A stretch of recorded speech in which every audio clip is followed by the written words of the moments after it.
As Americans head to the polls today, Australian politicians are closely watching the outcome for one of our most critical diplomatic partnerships. A win for Donald Trump could mean large new trade tariffs, a shift on climate policy and a potential challenge for the AUKUS agreement, while a Kamala Harris victory would likely mean business as usual. For their take, let's bring in Housing Minister Clare O'Neil and Shadow Finance Minister Jane Hume. Welcome to you both. Gosh, we all love an election here, as Jane said in the break, especially those that are not happening in our own country when you're on either side of the political divide. Clare, I want to start with you. We know that Ambassador Kevin Rudd and Donald Trump are not very fond of each other. In fact, some pretty brutal remarks made by Trump, who called Kevin Rudd nasty. That was just in March and not the brightest bulb.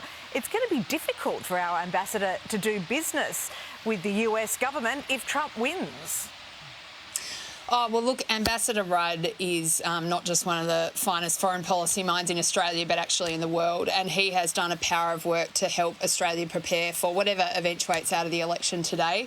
It is a big and consequential moment for the world. And like you said there, we're going to be tuning in very closely to see what happens over the coming days. But Ambassador Rudd's done a fantastic job here, and he's going to do a fantastic job no matter who's elected president. That may well be the case. But if Donald Trump is saying things like, if he's at all hostile, he won't be there long, he's sort of making these threats, it's going to be tricky for him, isn't it?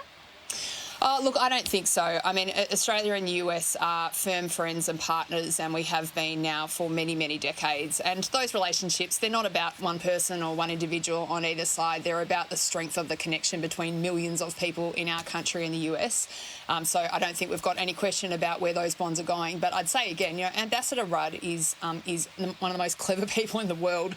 He's doing a great job over there in the US and, done a lot to prepare our country for what's ahead. So let's just watch the results, see what happens, and Australia's well positioned in any event of who wins. OK, Jane, 50% chance here, though, isn't it, that it could be Donald Trump in power? Would you keep Kevin Rudd there as ambassador if Trump gets in, or who would you prefer?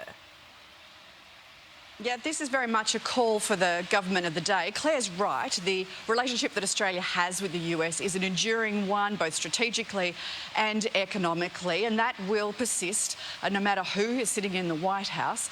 Kevin Rudd is one of the brightest policy minds in foreign policy. We know that because he's told us many, many times. In fact, he's been doing spruiking his own book in the last few days, which is an unusual thing to do, I would imagine, just before a US election.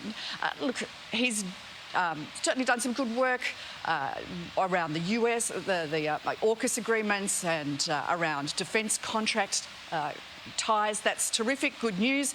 But we know he has a very close relationship with Anthony Albanese. Albo was the one that backed him in the stabbing of Julia Gillard. So it's going to be up to Anthony Albanese and the government to make a call as to whether Ambassador Rudd can actually deepen and progress the relationship with the US, or whether it would be better to put in another ambassador. But you're going to be in this position. There's going to be an election in this country next year, around May. So would you keep him there? Yeah, well, it's all about who can best deepen that relationship and progress the ties that we have with the US rather than weaken them. All right. Look, we know it's going to be extremely tight. The polls are neck and neck. But if you were to place a bet on either Kamala Harris or Donald Trump, Jane, who do you pick? I'm not a betting girl, except on Cup Day, of course. But look, I can't call it out. What I will say is that even though it's been messy, democracy wins at the end of the day. And that's a good thing. It's a very diplomatic. What about you, Clare? Want to weigh in? Look, I'm going to join Jane in the diplomacy there. It's one of the world's greatest democracies. They've got a big decision to make today, and whoever they elect as their president, Australia's going to work closely with them, as we have for many decades. Gosh, you've both been on agreement on several things now. OK, let's move on. And it's been revealed that the number of foreign yoga teachers coming into this country is actually not higher than the number of bricklayers, which the coalition has previously claimed. Jane, you've been stretching the truth here a bit, haven't you? It turns out 69 yoga teachers, 195 bricklayers and 165 construction workers. Yeah, I'm still scratching my head as to why yoga teachers are on the core skills list at a time, particularly when we have a housing crisis. We've had 1 million migrants come to this country. They've got to be housed somewhere. We know that we have a chronic housing shortage. Sorry to interrupt you, Jane. That's not the question, though. Surely there would be more builders, more tilers, more bricklayers, more painters. These are the people that we need to come to the country. I still don't understand why yoga teachers are there in the first place. But there is. There's more than double bricklayers, more than double, almost 3 times the amount of bricklayers, double the construction workers. And your side has been and master builders tell us we need about 50,000 more. Yeah, but you've been claiming for months now that we're prioritising yoga teachers. Our government is prioritising yoga teachers rather than builders and construction workers. That's just not true. Well, they're on the core skills list. Do you think that yoga teaching is a core skill that we need more of in Australia, or do you think we need more tradies? Because it's more tradies that we need in order to build the houses that we need to house the migrants that are coming in, ironically. This is a real problem. The housing crisis is affecting our economy. It's affecting our opportunity for economic growth. This is what needs to be addressed through our skilled migration program. I can't understand why we need more yoga teachers. OK, Claire, that's a fair question. Do we need yoga teachers to be coming in? Well, one, as you've said there, I mean, Jane and her colleagues have been massively caught out telling porcupines here. What the data release yesterday shows is that not only are very few yoga teachers coming into the country, but the most number of yoga teachers that ever got brought into Australia got brought in when Peter Dutton was the minister.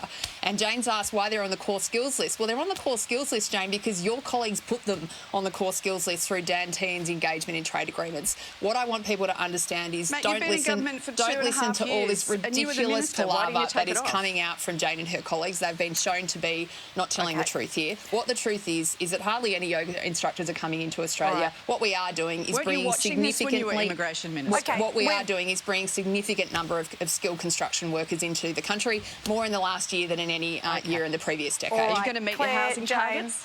Thank you both so much for being with us. Terrific, though, that you could both get on board and wear the same outfits today. Totally planned. Just for you. Thank you both very much. See you guys. Talk to you soon.